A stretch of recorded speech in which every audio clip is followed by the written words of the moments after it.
So really, what to say, folks? The flooding the zone phase of America's takedown is pretty freaking intense, isn't it?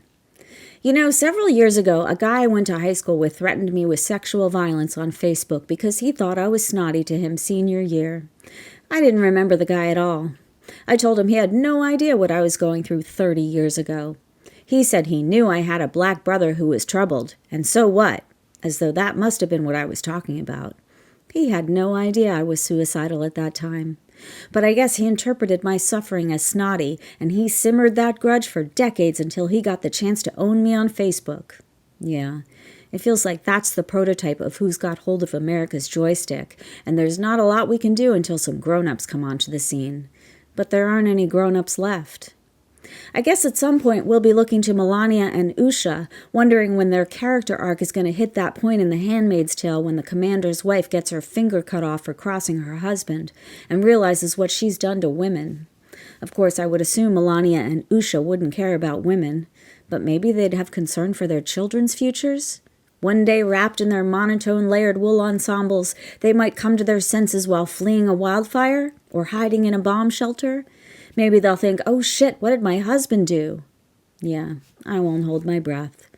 So where are the grown-ups? There's no way in hell that some of the Republicans aren't losing their shit over what's happening. There's no way some of them aren't pissed their entire careers will be linked to the end of our democracy. Are they afraid for their lives? Is that why they're silent? Are they really going to let a bunch of horny man babies piss on everything we hold dear like dogs marking their territory? How dare they say nothing? You know, I keep seeing the little vignette of Obama laughing at the church next to Trump, of Joe and Jill Biden in the inauguration limo with Orangina and Melania, as though nothing was off, as if this was all good-natured American politics. I see rooms full of grown people listening to Orangina lie like a 10-year-old, only to shove their heads further up his ass. I see the exact same psychological profile duplicated across the Republican cabal. The same baby man who had abusive parents, who got bullied in childhood, who was an outsider until money made them powerful, who never dealt with their trauma, who turned their sadness and rejection into a quest for retribution. They run on adrenaline because it masks their deeply messed up psyches. They've reduced people to obstacles and vessels because they can't feel anything anymore. There is no remedy for their psychoses. Everything Republicans have done to get up to this point has been fraud. Impeaching Biden for corruption, those freaking douchebags. But her emails, Kamala slept her way to the top, they're all profoundly wicked, profoundly cowardly. May every one of them rot from the inside out. The thing is, all of this is going to get very complicated and also very simple. Orangina and company will keep the MAGA minions spinning in circles, pumped full of stories of who to blame while the cult reduces them to rubble. A million moving parts will discriminate a million different ways.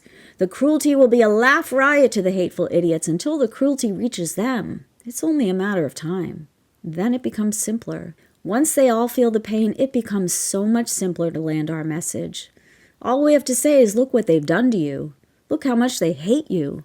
Republicans tear everything down, put your lives in danger, make you poorer, sicker, sadder, more scared, angry, and desperate.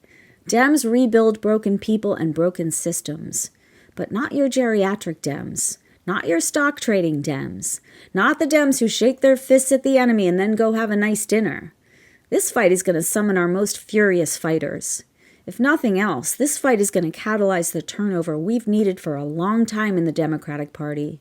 It's going to identify the passionate, inspiring, and brave leaders in our party who've been sidelined by the old guard. We're going to see who knows how to beat back the sad, sick man-babies, who knows how to call out stupid and speak to humans like humans. In crisis, you find out how strong you are, and you realize you had strengths you never knew you had. That's no small thing. So sure, everything is awful. But folks, 24.3% of the population voted for this. Only 24.3%. Hold on to that number. Remind yourselves, there was no mandate. 24.3% voted for sanctioned racism and the price of eggs, not for the complete unraveling of America. Ultimately, psychosis is no match for sanity. So stay the course, believe in your strength, and hang on to your hearts. And man babies, have the day you deserve. Yeah.